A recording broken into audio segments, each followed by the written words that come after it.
Fakta bahwa Yesus dalam tradisi Bible dan Nabi Isa alaihissalam menurut Al-Quran adalah orang yang sama, seringkali ditolak oleh beberapa pihak yang tak memahami sejarah atau malah menolak fakta tersebut untuk suatu alasan. Namun, fakta tetaplah fakta.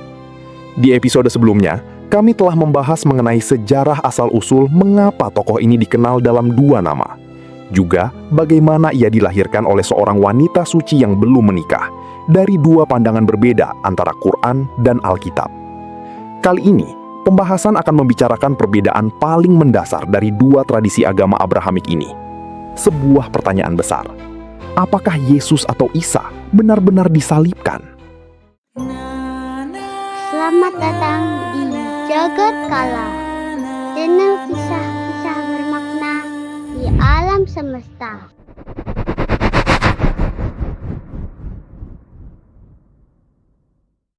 Dalam tradisi Islam, tak pernah ada keharusan untuk mengetahui silsilah Nabi Isa atau Yesus.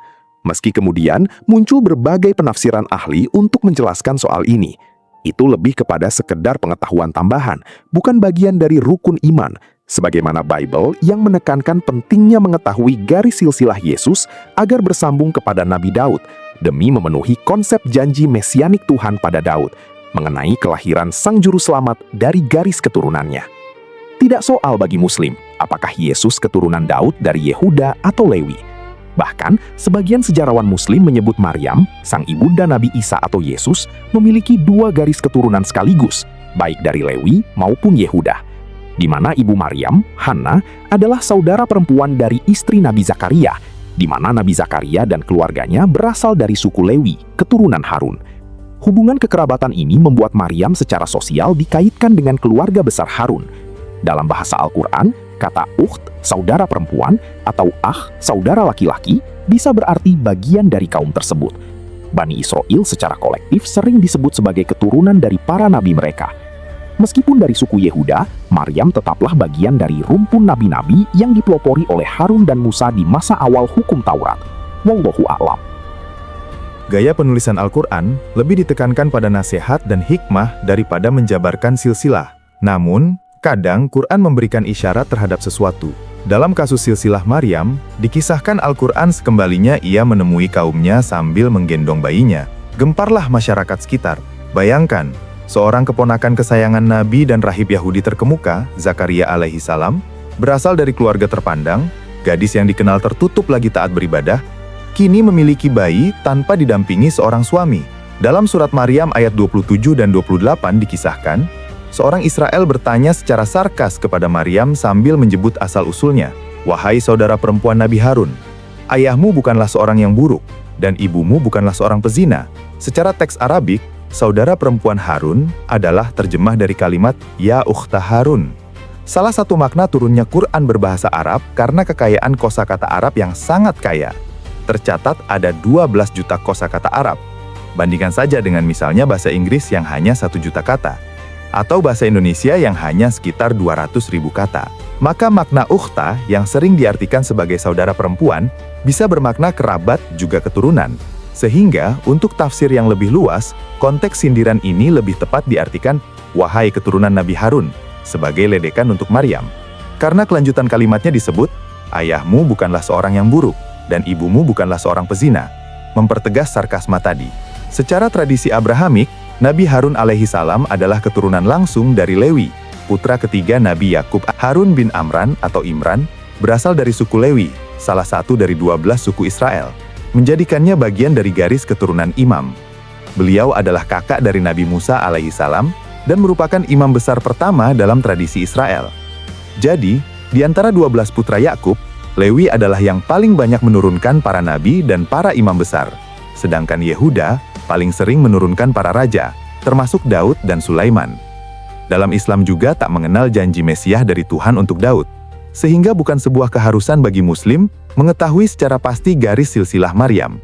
Walaupun ada beberapa tafsir yang menjelaskan bahwa Hana, istri Imron, merupakan keturunan Yehuda, sehingga Maryam memiliki dua garis keturunan Nabi Yakub tersebut. Wallahu a'lam. Kembali ke kisah Maryam. Ia tak menjawab langsung pertanyaan kaumnya itu.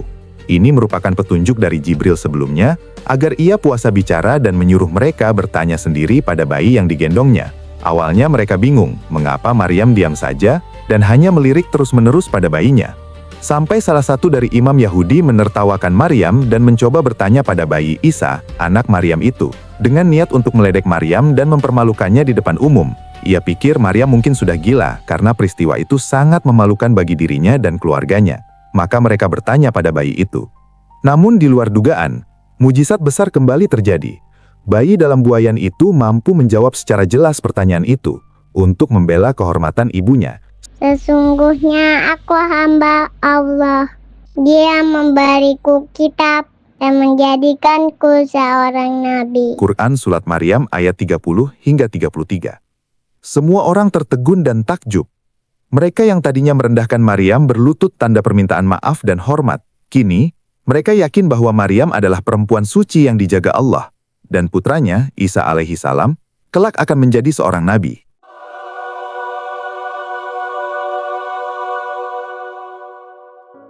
Jadi, perbedaan utama dari Yesus dan Isa dari kedua kitab besar Alkitab maupun Al-Quran adalah sudut pandang teologinya. Karena baik Yesus dalam kekristenan maupun Nabi Isa alaihi salam dalam pandangan Islam, sama-sama memiliki mukjizat luar biasa. Islam menganggap semuanya atas izin Allah yang memberikan keajaiban pada nabinya, Isa putra Maryam. Dan Yesus dipandang kekristenan melakukan mukjizat karena kuasa ilahi Yesus sendiri.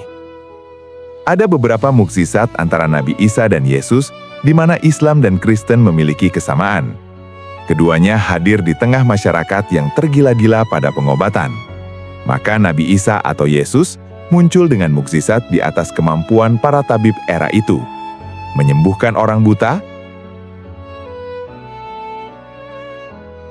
dan orang yang sakit parah.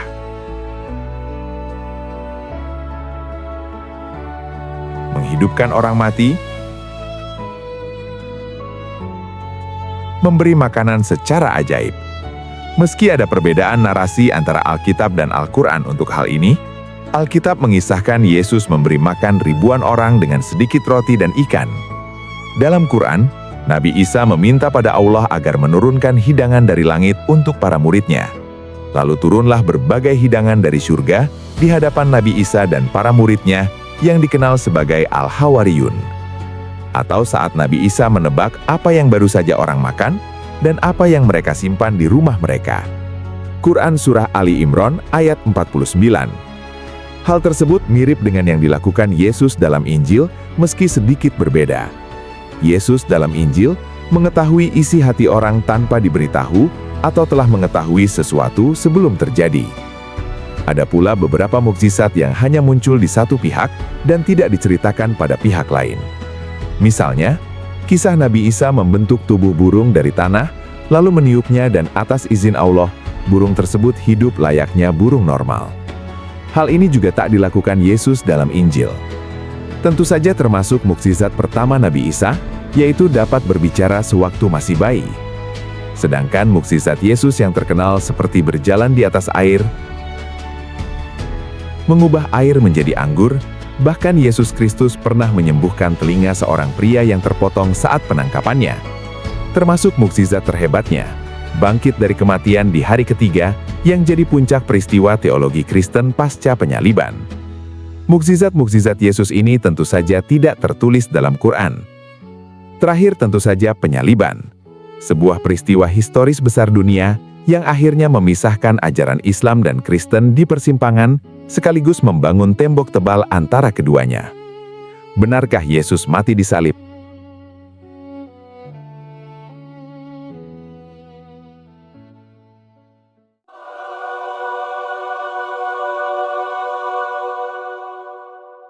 Kristen pasti akan langsung mengiyakan, tidak boleh tidak.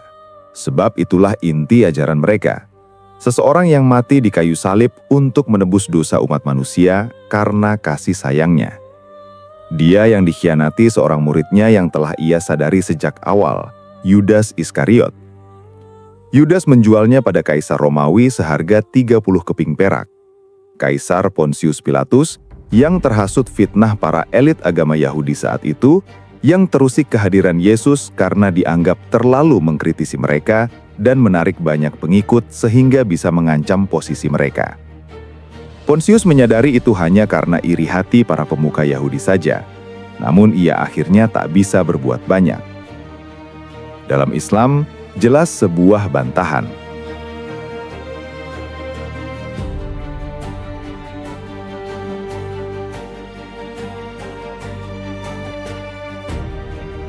Lalu siapa yang diserupakan? Ingat, jika sesuatu tak disebut oleh Quran, artinya itu dianggap tak penting.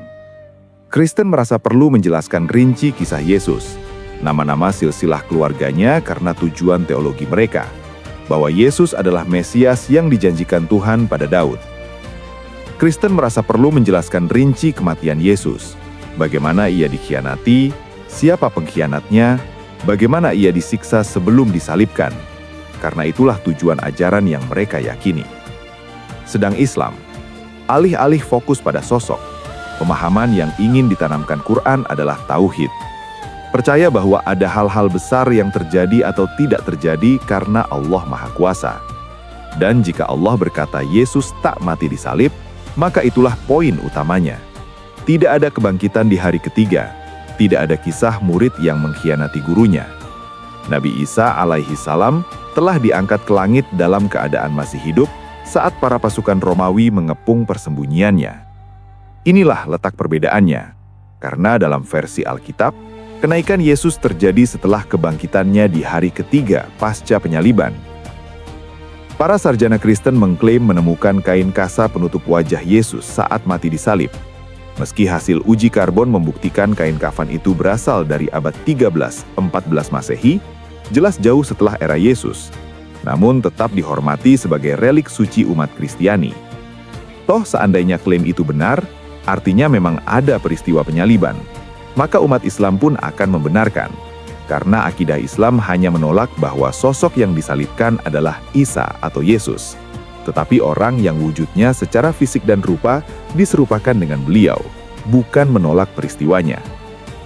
Namun pada video ini, jika masih ada yang tetap iseng bertanya tentang siapa sebenarnya yang diserupakan dengan Isa, maka mari sedikit bermain logika sesuai perintah Quran. Mengapa kamu tidak berpikir?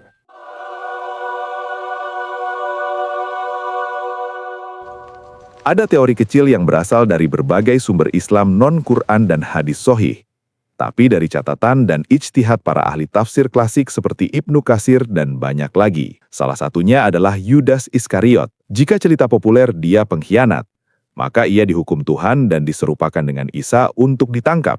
Itu sangat masuk akal. Namun patut dicatat bahwa Quran menyebut ke-12 murid Nabi Isa dengan gelar Al-Hawariyun. Maknanya menurut para mufasir, penolong setia, orang yang bersih imannya, dan pendukung dakwah Nabi.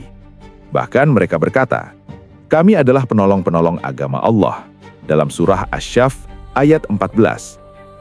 Pertanyaannya sekarang adalah, jika Yudas Iskariot termasuk dalam 12 murid Nabi Isa yang dengan jelas dan yakin oleh Quran dinamai Hawariyun, para penolong setia, maka bukankah seharusnya tak satu pun dari 12 murid itu, termasuk Yudas Iskariot, yang mengkhianatinya? Maka muncul teori liar. Mungkinkah Yudas Iskariot justru adalah orang yang paling setia? Saya bersedia menggantikan tempat Anda, Guru. Yang secara sukarela dan gagah berani menawarkan diri untuk menggantikan gurunya. Atau mungkin juga ditawarkan oleh sang nabi yang kemudian ia terima dengan senang hati. Sebagaimana Rasulullah SAW meminta sahabatnya Ali bin Abi Thalib untuk tidur di ranjang beliau, guna mengelabui kafir Quraisy saat hijrah ke Madinah.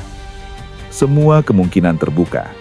Tetapi pada akhirnya di video ini, kami tak bermaksud mengajak untuk mencari tahu secara pasti tentang siapa sosok pengganti Nabi Isa yang disalibkan. Karena jawaban jumhur ulama sesuai apa yang dikatakan Quran. Tidak perlu mencari tahu apa yang di luar pengetahuan kita, selama tak ada hubungannya dengan akidah. Ada dinding pemisah yang teramat tinggi antara Kristen dan Islam. Namun pada satu celah sempit, keduanya sepakat bahwa Nabi Isa, Sang Mesias Yesus, akan turun kedua kalinya ke bumi jelang akhir dunia untuk menghadapi Sang Mesias palsu. Dalam Islam disebut Dajjal, dalam Kristen disebut antikristus. Lalu setelahnya, biar dia yang akan menjelaskan kebenarannya.